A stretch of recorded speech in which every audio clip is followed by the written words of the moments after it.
Now, today, we're going to go to the book of Philemon. So if you have your Bibles, why don't you turn with me to Philemon? I'm going to read for you from verse 1 all the way to verse 7. And allow me to read the word of God to you this morning. Paul, a prisoner of Christ Jesus, and Timothy, our brother, to Philemon, our dear friend and fellow worker, also to Apphaius, our sister, and Archippus, our fellow soldier, and to the church that meets in your home. Grace and peace to you from God our Father and the Lord Jesus Christ. I always thank my God as I remember you in my prayers because I hear about your love for all his holy people and your faith in the Lord Jesus. I pray that your partnership with us, and that's the word koinonia, your koinonia with us in the faith may be effective in deepening your understanding of every good thing we share for the sake of Christ. Your love has given me great joy and encouragement because you, my brother, have refreshed the hearts of the Lord's people. Let's bow and we have a word of prayer. Father, I pray that your word will become a word in season for us this morning. I pray that you anoint your servant so that I may deliver your word with clarity, with simplicity, but also with authority. And may your word encourage us and cause us to fall in love with Jesus all over again. And Lord Jesus, now speak to us as all of us listen. In Jesus' name we pray. Amen. Amen. Now, before Abraham Lincoln became the President of the United States, he was actually a lawyer by profession. And there was one occasion when he was approached by a rich man who wanted to press charges against a poor farmer because the poor farmer owed him $2.50. Now, of course, the rich man do not need that money, but he wanted to sue the farmer just out of spite. And Lincoln tried to dissuade the rich man from doing so, but he could not. The rich man was just adamant about doing it. And so when Lincoln saw that this man was not going to change his mind, he agreed to take his case and charged him $10 for his fees. He then took the $10 and gave half of it to the poor farmer, who of course willingly confessed to the debt, paid the $2.50 to the rich man, and the farmer actually walked away $2.50 richer. Now, you go figure. This is exactly what the book of Philemon is all about. It's about restitution that is made through a third party. Listen, the Apostle Paul stood in the gap for Onesimus, the runaway slave, just as Abraham Lincoln stood in the gap for a poor farmer. See, and through this situation, we see a reflection of our Lord Jesus Christ, who is our divine advocate. Now, take a minute and let this sink in. Think about it. Think about our Lord Jesus. He is our divine advocate. He paid a debt he didn't owe, whereas we owe a debt that we couldn't pay. But Christ Jesus paid a debt so that today all of us can be debt-free. And this is really what the book of Philemon is picturing for all of us. So allow me a few minutes now to give you the background to this unique and little-known letter in the New Testament. The book of Philemon is the shortest of Paul's epistles. It actually contains only 335 Greek words in the original text, a very short letter. But I'd like you to notice this, that it is a personal letter, but not a private one, in the sense that it was written to Philemon personally, but it was addressed to other people as well. So, question, why was this letter written? Now, here's the context. Onesimus was a slave in Philemon's household. And apparently, he was not a very good slave, which is why Paul actually wrote in verse 11, formerly he was useless to you. And actually, when Paul wrote, formerly Onesimus was useless to you, there was a play of words here because the word Onesimus, the name Onesimus, actually means useful or profitable. And what Paul is saying to Philemon is, formerly Onesimus was useful, was actually useless to you. In fact, what happened was this, that Onesimus, as a slave, actually ended up stealing from his master Philemon, and then after that running away. And that was why Paul actually wrote in verse 18 of Philemon, chapter 1, he said this, "If he has done any wrong or owe you anything, charge it to me," Paul says, "and I will pay back." So what happened was, after running away from Philemon, Onesimus ended up hiding in the big city of Rome. Now, during that time, it was a common tactic of runaway slaves to actually go to the big cities where you could actually blend in with the large population there and may never be found. And it was there in Rome that Onesimus met up with the Apostle Paul. And under Paul's ministry, Onesimus was converted and later on became a spiritual son that Paul actually loved. But Paul knew, in the course of this whole thing, Paul knew that the time will come when Onesimus must be reconciled back to his master. That would be the right thing to do. And so what is happening here is that Paul was doing the right thing by sending Onesimus back to Philemon. But to help set the stage for a reconciliation, Paul then wrote this letter of appeal on Onesimus' behalf and actually sent this letter, with Onesimus actually carrying this letter, sent him back to his master, Philemon. So I think that this letter, the letter to Philemon, was actually a letter of appeal on Onesimus' behalf and for Philemon's benefit. So for today, let's plunge into the book itself now. Now, the book of Philemon can be divided very beautifully into 3 segments. I think the whole structure of this book is a little bit like a hamburger, if I could put it this way. Now, the first part of the book, from verse 1 to verse 7, actually is like the bottom piece of the hamburger, and it deals with an affirmation. It begins with an affirmation from verse 1 to 7. And then the main bulk of the book is the patty that is in between. This will be from verse 8 to verse 16. And then he tops it all off in the end with a nice bun at the top. And this will be from verses 17 all the way to 25. The first portion is an affirmation. The second is an appeal, which forms the bulk of the book, of the letter. And then finally, he gave us an assurance. And that is found from verse 17 to 25. So the whole thing looks like a hamburger. And what we're going to do is we're going to be studying each of this portion 1 week at a time. And for this week, we'll be focusing in on the affirmation. Okay? So follow along with me as I take you through this. And this is such a beautiful portion. Now, if the first portion to do with affirmation from verse 1 all the way to verse 7. In verse 1, the Apostle Paul begins like this. He says, "Paul, a prisoner of Christ Jesus, and Timothy, our brother." Do you know, brothers and sisters, that this is the only epistle where Paul actually introduced himself as a prisoner of Christ Jesus? Now, I'd like you to notice that Paul actually declared himself to be a prisoner of Christ Jesus. But he didn't say, "I'm a prisoner of the Roman Empire." He is, even though it's the Roman Empire that is incarcerating him, but he didn't say, "I'm a prisoner of the Roman Empire." He said, "I'm a prisoner of Christ Jesus." And that's what it is. I think the Apostle Paul was a prisoner, but only because of Christ. He said, "I'm a prisoner of Christ Jesus." Out of the 7 prison epistles that the Apostle Paul wrote, he referred to himself in different ways, but never as a prisoner of Christ Jesus. This is the only time. He referred to himself as an apostle twice. Out of the 7 epistles, prison epistles, twice he referred to himself as an apostle. Twice there was no designation. 3 times he said, "I'm Christ's servant."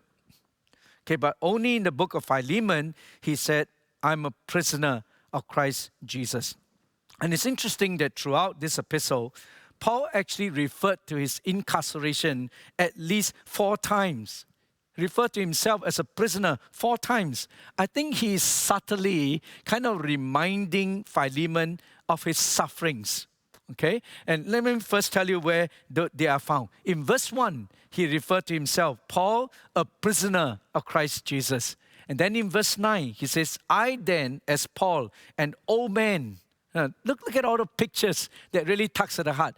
An old man and a prisoner of Christ Jesus. Then again in verse 10, I appeal to you for my son Onesimus, who became my son while I was in chains. Then in verse 13 again, I would have liked to keep him with me so that he could take your place in helping me while I am in chains again for the gospel. 4 times he referred to himself as a man in chains, in prison. I think this could be strategic in order to make a stronger appeal to Philemon. I think the Apostle Paul was a very smart fella, very strategic. He was using his sufferings as leverage over Philemon, who is most likely a tender and very kind person. Because after all, the name Philemon actually means one who kisses. So Philemon must be a very affectionate, kind person. And Paul knows that, and he's appealing to that part of him, that compassionate part of Philemon. Let me put it this way. Imagine if Pastor Cheng Lai, our founding pastor, were to come to you and ask you to do him a favor. If you have been in this church long enough, and you know the sacrifices that he has put in to build this church, it is unlikely for you to say no, isn't it? Why? Because it has the same persuasive effect. If you know this person, if you respect what this person has done, it's very likely you will say yes to whatever requests he will make of you. It's the same here with the Apostle Paul. It has the same persuasive effect. Here is Paul, an old man, someone who is undergoing suffering for the sake of Christ, now appealing to his spiritual son Philemon, would you do me this favor? Would you receive back Onesimus? And it's likely the answer will be yes. And what a strategic way of beginning the letter. Now, second question, who was this letter written to? Now, this letter was written, of course, we all know by now, Philemon.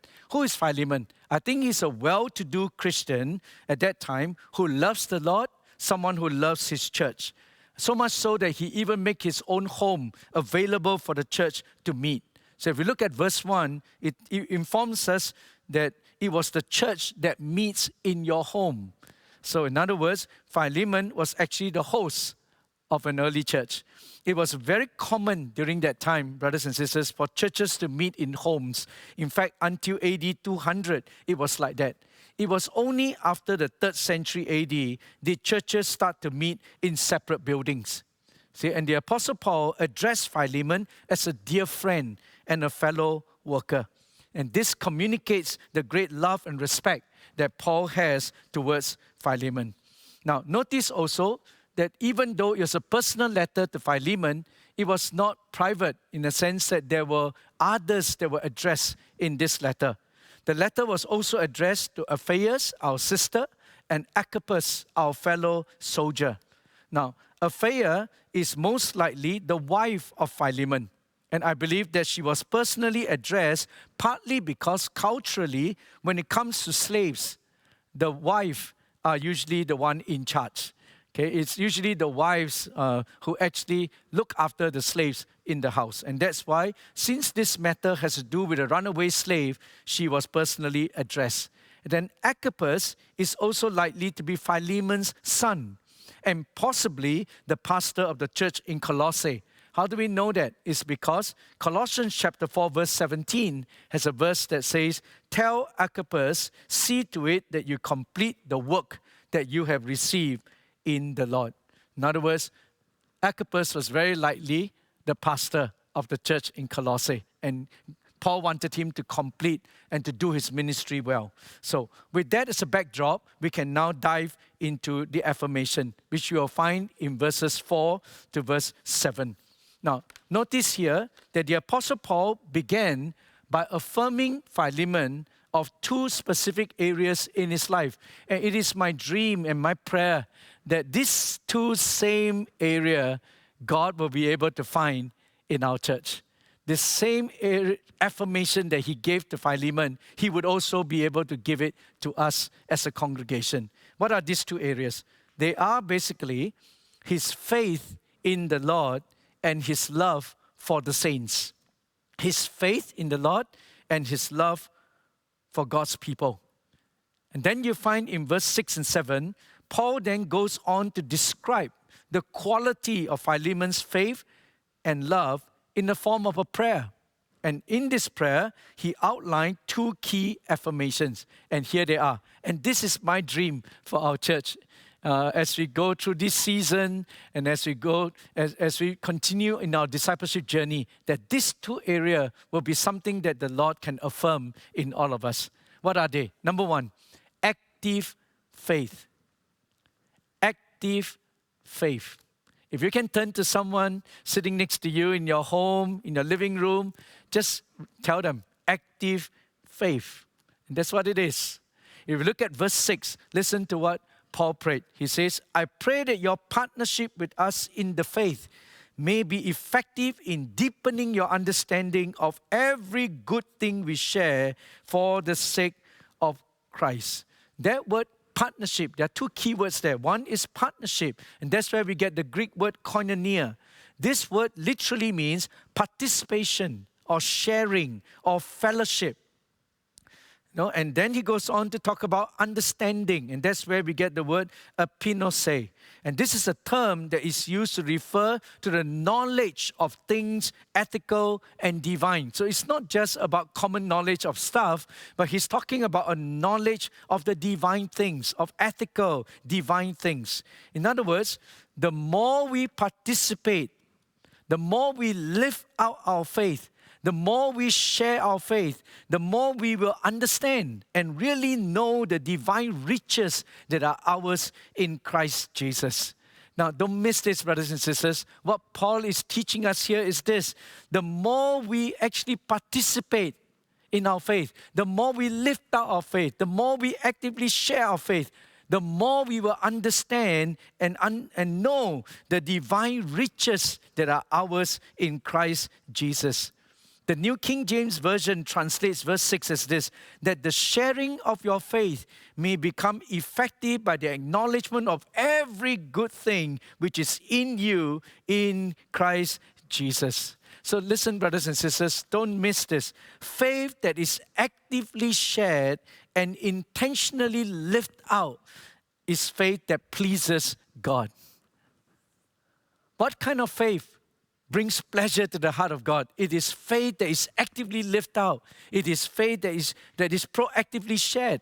And the principle here is this: the more we actively work out our faith, the more we will understand our faith. You see? And it's what the Apostle James is saying also in James chapter 2, verse 26, where James says, as the body without the spirit is dead, so faith without deeds is also dead. You see, faith that is not worked out practically, faith that is not lived out with works and deeds and all that, it is dead. You see, and put it this way, we can learn the spiritual principles. My God is able to supply all my needs according to his riches in glory. Now, we all know that it's a spiritual principle, but until we actually take a step of faith and we actually give, we will never understand God as our provider. Faith that is not lived out, we don't fully understand. You see, we can believe with all of our heart that God is our provider, but until we dare to step a step of faith, until we go through a season where we are actually in lack and we can still continue to trust God, we don't really understand God as our provider. We can in our head know the principle, we must forgive those who sin against us. But the very next time someone offends you or someone just hurt you, we just revert back to our old ways and we retaliate. Then we will never understand the freedom of forgiveness. Another example, we can all study the principle, God will never leave us nor forsake us. We know that as head, but the moment we are alone, the moment we feel lonely, we run to someone else and we cry for attention. Then we will never understand the truth of God's abiding presence in our life. We'll never truly understand how we can be alone but not lonely, because God abiding presence is always with us. You see, faith that pleases God is faith that is being lived out, engaged in, participated in, and really shared. Now, one specific area that I want to challenge all of us this morning to actively engage in is the area of sharing our faith with others. You see, when Paul talked about actively sharing your faith here, he's talking about living out our faith. He's talking about working it out in real life. But he's also referring to the active sharing of the gospel, which is the source of all good things from God. So, and here I'm not just talking about mouthing of words like some memorized sales speech, but I'm talking about understanding that there is power that is inherently present in the gospel of Jesus Christ. And which is why the Apostle Paul says in Romans 15, this is what drove the Apostle Paul to preach the gospel everywhere. It's because he understood that in the gospel, it is the power to save.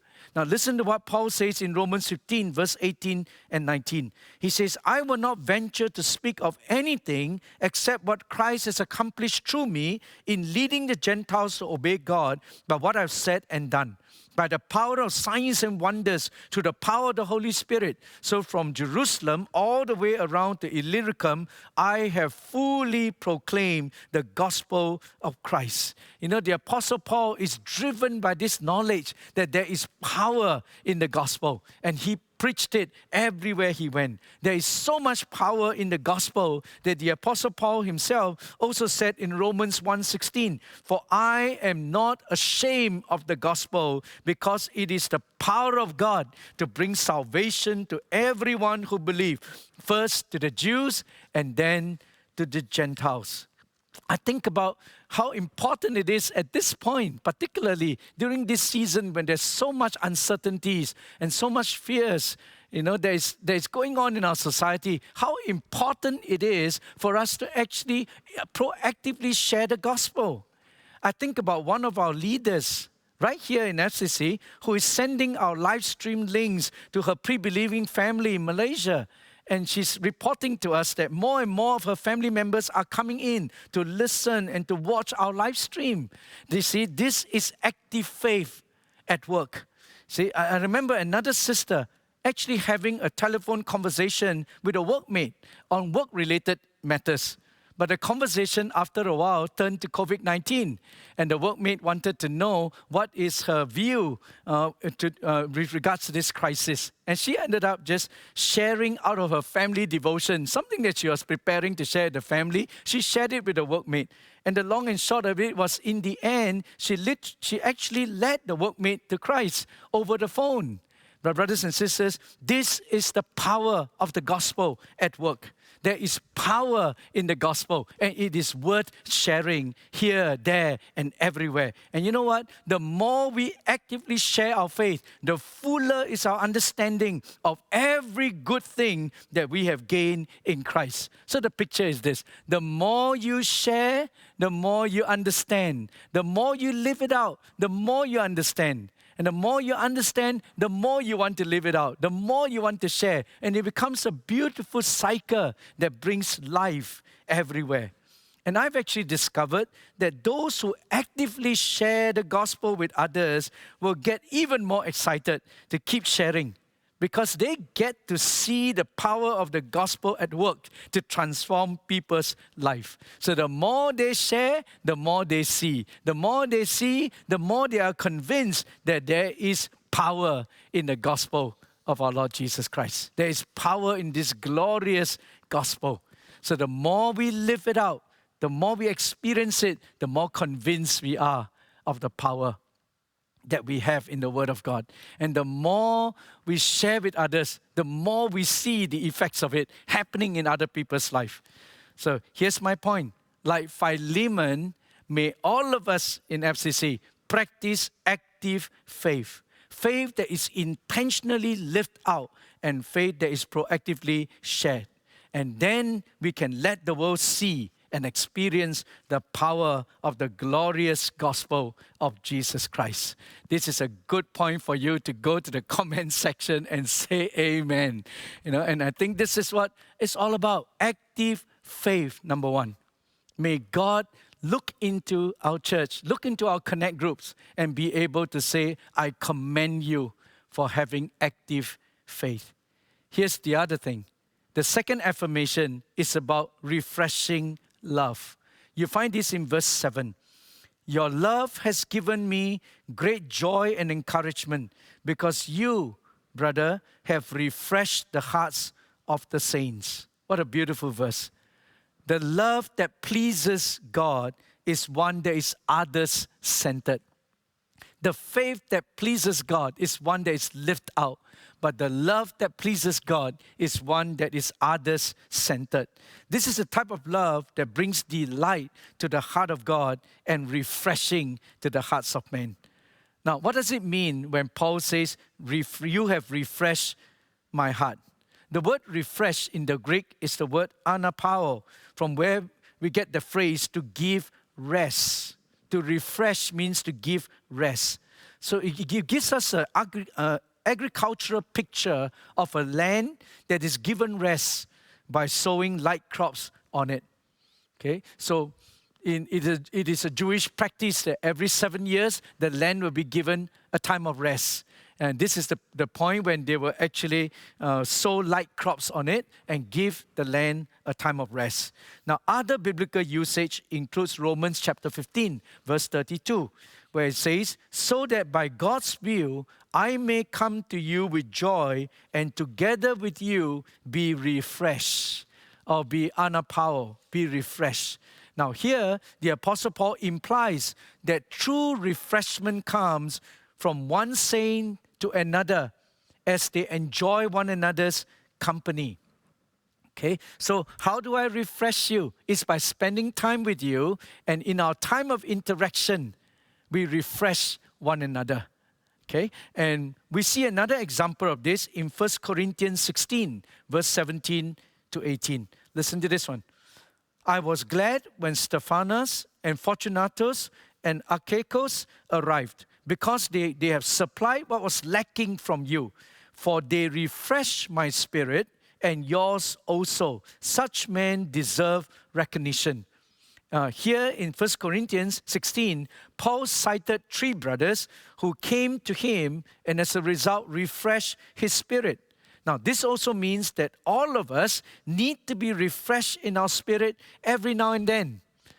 And how do you get that refreshing? Except that you come together with like-minded people, kindred spirits, and in our fellowship around Christ, we all get refreshed inside. And brothers and sisters, do you realize that this is the reason why we have connect groups? This is the very reason why Christian fellowship exists. This is what Christian fellowship is supposed to do. It's supposed to refresh, bring rest to our inner man, and refresh our hearts. I'm sure you have experienced this. When like-minded people come together, when kindred spirits come together, and then we share with one another. We talk about the things of God. We share time, and we do life together. At the end of that encounter, everybody walks away refreshed, rejuvenated inside. And I think this is what Christian fellowship is all about. And may the Lord look into our church, look into our connect groups, and be able to see that, wow, these people are refreshing one another. And Gordon MacDonald, in his book, Renewing Your Spiritual Passion, actually talks about how this refreshing can happen if we are careful to actually keep our inner life fresh by balancing our time spent with 3 different groups of people. So I want to outline this idea for you. Now, where do I find my refreshing?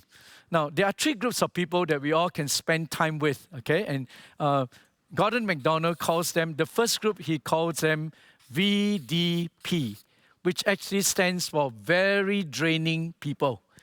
So there's one group of people that's very draining, he calls them, and their motivation factor for your life will be a negative. You know how it is that there are some people, if we just spend 10 minutes with them, we feel absolutely drained. We feel tired at the end of it. They seem to be sucking the life out of you. And but if after 10 minutes, you wanted to shout, stop, stop. And they are what we would call very draining people. And they are you can always find some of them around. The second group of people would be the very nice people, the VNP, very nice people. Motivation factor is 0, meaning which after you spend time with very nice people, your motivation factor does not come up, neither does it go down, it just stays neutral, okay? And there are lots of very nice people that we all have around us. This is within the church context, they'll be the ones that after the service, if I stand outside and shake your hands on the way out, they'll be the ones that will say to me, Pastor, good message. Pastor, nice word. But if I were to stop them and actually ask them, so what did you learn? I think they will go, you understand? But they're just very nice people. And we all need many of them around, so that because they keep things nice and pleasant. Very nice people. But motivation factor, probably neutral. But there's a third group of people he calls the VRP, very resourceful people. And these are the people like our mentors, leaders, people whom if we spend time with them, after half an hour, after an hour, you walk away feeling like you could conquer the world. You walk away feeling like someone have just poured oil into you and refreshed you. See, and these are very resourceful people. Motivation factor is a positive. You come in a 6, you go out a 8. See, so we have 3 groups of people. Very draining people, who actually take away your motivation factor. There is negative. Very nice people. These are people we let our hair down with and have fun with. And motivation factor sometimes neutral. And then we have very resourceful people. If you spend time with them, you walk away feeling like someone just refilled your tank. So what's my point? Now, my point is not that in order to refresh ourselves, we only spend time with the VRPs. No, that's not my point. Because I think all of us at one point, I'm not also asking you to avoid all the VDPs. That's not the point. Because all of us were once VDP. Would you agree? All of us were once very draining people, but thank God for very resourceful people who are willing to spend time with us. And as a result, lift us up until we become VNPs, and then finally we can become VRPs ourselves. So what's my point? My point is not to ask you to avoid VDPs and only spend time with VRPs. But what I'm saying to you is this. In order to keep our tanks full, in order to keep our spirit refreshed, it is important that we have the ability to go up and down this whole ladder between these 3 groups of people. But according to our capacity, we make sure that we spend sufficient time with the VRPs so that we can keep our tanks full. And then as a result, we can give ourselves to people who are in need, and we can help the VNPs to also become VRPs. And this is what mentoring is all about, that we will have that ability to input into other people's life to lift them from where they are, from VDPs to VNPs to become VRPs themselves. I hope you catch what is going on here. To have that ability to move up and down, okay? Because all of us were once VDPs who are in need of VRPs. So may the Lord help us to really become men and women who can refresh others. And the key is to be able to balance our time spent with these 3 groups, depending on our capacity, then we maintain our motivation factor. Okay? And our Lord Jesus also used this same term, anapao, refreshing, for the word rest in Matthew chapter 11, verse 28. When Jesus said to his disciples, "Come to me, all you who are weary and burdened, and I will give you rest," anapao. This means, according to Matthew 11:28, that our source of refreshment actually is Christ. It is only because Philemon has been refreshed by the Lord, that's why he can in turn refresh the hearts of others. And that word heart, refresh my heart, Paul says, the word heart is a Greek word, spachanon. And this word heart actually refers to our innermost being, refers to the object of affection. So what is Paul saying here when he says, you have refreshed my heart, you have given rest to my heart? What he's saying is this. He's talking about the immaterial part of man, the emotional part, the spiritual part, rather than the physical heart. He's not talking about the physical heart. He's talking about our innermost being. The physical heart has another Greek word for it. It's cardia, from where we get the word cardiology. You see, Paul is really affirming Philemon for his commitment to draw first from the Lord Jesus, and then in turn, therefore he becomes a VRP, and he in turn then refresh others spiritually and emotionally. And brothers and sisters, it is so important for us to understand this, because this is what Christian relationship is all about. We must make it our aim to refresh one another through our words and through our action.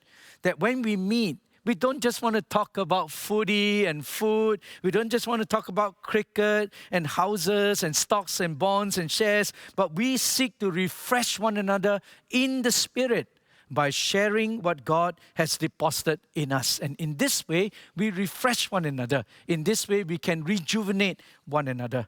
In other words, we need to have spiritual conversations. We intentionally bring Christ into our fellowship, or else it becomes purely socializing. And because the source of all refreshing is found in Christ. See, and when two kindred spirits come together, and we minister to each other out of our divine center, that is where we truly refresh one another's heart. So, brothers and sisters, you who belong to a Connect group, make sure that every Connect group, we walk away refreshed because we have introduced Christ into our relationship. That every time we have spiritual conversation, we get deep with one another, and through that, we will refresh one another. And it will only happen when we consciously seek to fellowship around the Lord. And this can only happen when we constantly, first of all, fill our own wells with the riches of the Lord. If we have taken time to be with God in our own closet, when we come together as a Connect group, we'll be able to drink out of each other's well. And that is how we find refreshing. I like the way Matthew chapter 13, verse 22 puts it.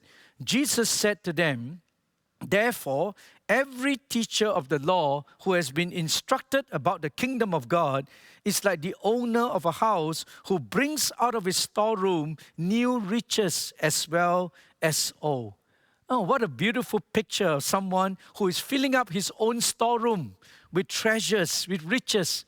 And then now he's able to bring out from his treasure trove, bring out from his own storeroom riches that are both old as well as new. And every one of us, if we keep ourselves constantly filling up with new things from God, constantly seeking from the Lord new treasures, then we are able to refresh one another in that way. Okay, how do we do that? We must first be instructed, and then we can instruct others. And that is why, my brothers and sisters, we must invest in books, invest in podcasts, online courses, seminars, etc., so that we can keep our wells full. And then out of our fullness, we then refresh others. And that is why I want to encourage every one of us that we go back to the habit of reading. See, if we don't read, then we do not have anything worthwhile to pass on. And we need to be able to develop the habit of reading. And want to challenge every one of us. Let's get back to reading. Then we have plenty of things to fill up our wells, and then in turn refresh others. And if you do read, then I want to challenge you in this. Tutor yourself to read beyond just popular books.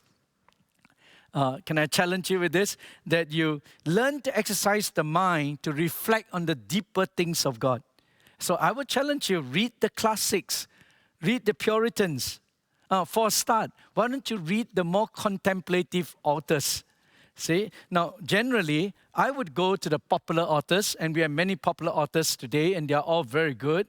And I actually go to the popular authors to learn how to package information. I found that they are very, very good at that. You know, they can have one idea, and then they can package it in 16 different ways. Like the Prayer of Jabez is a great book. It's a wonderful book written, right?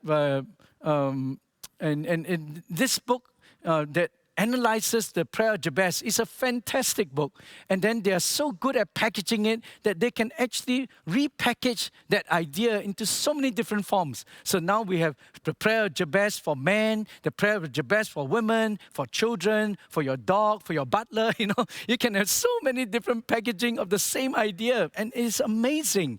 And I go to the popular writers to learn how to package content, and they are so excellent at it. But I go to the Puritans and the contemplative authors to try and learn how to reflect and how to think beyond. So we have contemplatives like Thomas Kelly, Thomas Kempis, A.W. Tozer, J.I. Packer, John Stott, and people like that, even Tim Keller.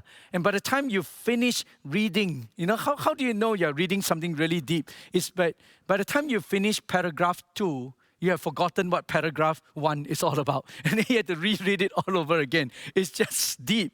And it requires you to apply your mind to it and to really understand what the author is saying. See, and I think we need to train ourselves to read and to read deeply and to read all genres so that we can exercise our mind to contemplate. Now, as a spiritual habit, and I try to give it to my pastors as well, I personally set aside 4 hours of what I call an extended think time every week to try and pray, to reflect, and to think. And during this time, I often take what I read, whatever book I'm reading, I glean from the author, and then I try to integrate it with whatever prior knowledge I have, past reflection that I have. I integrate it all together, and then out of that form frameworks. I draw diagrams and I outline principles. And these are the things that I actually pass on to the people that I'm mentoring. And I find that this is such a useful thing for mentoring the next generation. Because they would often find that the time we spend together becomes profitable and meaningful. And there's always something that they can take home. So, brothers and sisters, here's my point. There is no better time for us to practice active faith and refreshing love than during this period of COVID-19 lockdown. I think this is an opportune moment for us to first fill up our own wells through times of reflection, reading, and studying the Word of God, reading spiritual books, etc. And then after that, we intentionally take what we have learned and we look out for opportunities to refresh others. Wherever we go, we start spiritual conversation and we refresh the hearts of those who are living in uncertainty, fear, or hopelessness. I think this is a time, brothers and sisters, for all of us to return to active faith and refreshing love. Let me end this morning by reading for you a passage out of 2 Peter chapter 1, verse 5 to verse 8, and then I summarize what we talked about thus far. 2 Peter chapter 1, verse 5 and 8. I'd like you to read carefully and notice what is at the start and what is at the end, okay?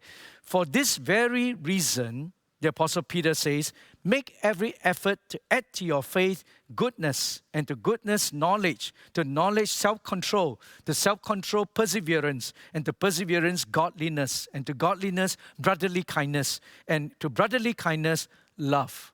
For if you possess these qualities in increasing measure, they will keep you from being ineffective and unproductive in your knowledge of our Lord Jesus Christ. Here, the Apostle Peter is outlining for us the virtues of the Christian life. And you notice that there is a progressive thing where one virtue is added on to another. See? But you notice, where is the starting point?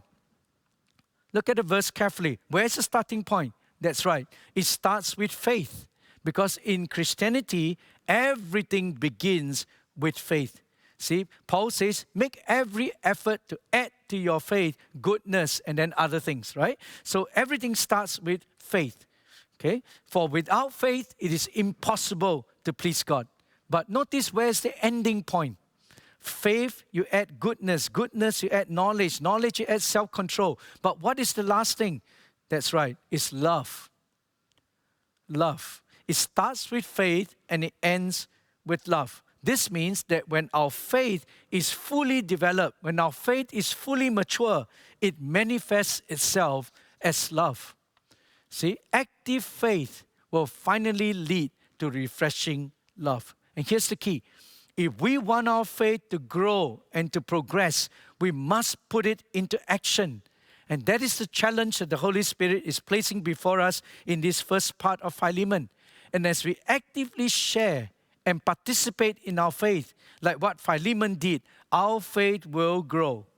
And to our faith, we add goodness, then knowledge, self-control, perseverance, godliness, brotherly kindness, and finally it will mature and become refreshing love. It's exactly what Paul says in 1 Corinthians 13, verse 13. And now these three things remain: faith, hope, and love. But the greatest of this is love. James says in James 1:22, in the King James Version, he says, "But be ye doers of the word, and not just hearers only, deceiving your own self." Here again, James is challenging us. In order for faith to develop and to grow into refreshing love, it must be actively worked out. You see, because faith without works is dead. You see, and the Greek word that is used here in James 1:22 to describe the word hearer is the word akrotes, which is used to describe people. It's a very interesting word picture. It's used to describe people who want to sit into an audit course rather than a credit course. You know, you can go to a university and just audit a course, meaning which I'm willing to sit in to the lectures, but I don't want to do any coursework. So that's an audit student. James used that word picture for someone who is a hearer of God's word. In other words, I'm willing to hear God's word, I'm willing to learn, but I'm not willing to do the coursework. I'm not willing to go through what I need to go through and apply that word to my life. So my question for all of us as we seek to have active faith is this: are you an audit or credit student of the Word of God? I pray that when God looks into our church, when God looks into our connect groups, He will be able to affirm all of us, just like He affirmed Philemon, that all of you have an active faith that is constantly being lived out and proactively shared. And as a result, we will begin to develop a refreshing love that will bring joy, encouragement, and refreshment to others. And I think it is so important in this season, as many people are looking for hope. This hope can only be found in the gospel of our Lord Jesus Christ. And it's time for us to actively lift up our faith and at the same time proactively share our faith. There are so many people looking for comfort and encouragement, and it can only come when you and I, as the church, rise up, fill up our own wells, and then in turn, allow others to drink from it. And so that out of this, their hearts can be refreshed. My brothers and sisters, as we bring this session to a close, I want to challenge everyone in FCC. Let us return to these two things: active faith and refreshing love. Would you, wherever you are in your living room, would you bow your heads with me as I lead you to pray? Thank you, Lord. Wherever you are, would you just ask yourself this week, is there someone that you can proactively reach out to? Is there someone that you can send a link to, or send them a word of encouragement? Is there someone that you can show practical love to in a time like this? So that we can actively practice our faith in a time like this. And we can proactively share this wonderful gospel that all of us have been given. And would you do something this week that'll be able to refresh somebody's heart? And you can only do that, remember, if you would take time first and foremost to fill up your own wells. Take time to be with people who are your VRPs and fill up your own wells. And then in turn, we intentionally look for people that we can refresh. This is how we can proactively lift out our faith this week. And my prayer for you this morning as we close is that God will open up every opportunity, give you open doors where you can proactively lift out your faith in practical ways and proactively share the gospel and refresh somebody's heart. So would you pray with me? Father God, I thank you for your word. I pray that as you look into our church and you look into our connect groups, you'll be able to see men and women who are practicing our faith actively. Lord, may you be able to look in and affirm that here is a group of people, here's a community of people who have active faith and have refreshing love for one another. And Lord, I pray that during this season, every one of us will have that opportunity to be able to refresh someone else with a word of encouragement, to be able to send a link, to be able to share the word and see people, hearts being refreshed, to see those far away from you being brought near to you. Lord Jesus, I pray that this will be a season for active faith and refreshing love. And for all this, we give you glory, we give you thanks. Speak to us this morning. In Jesus' name, we pray. Amen. Amen.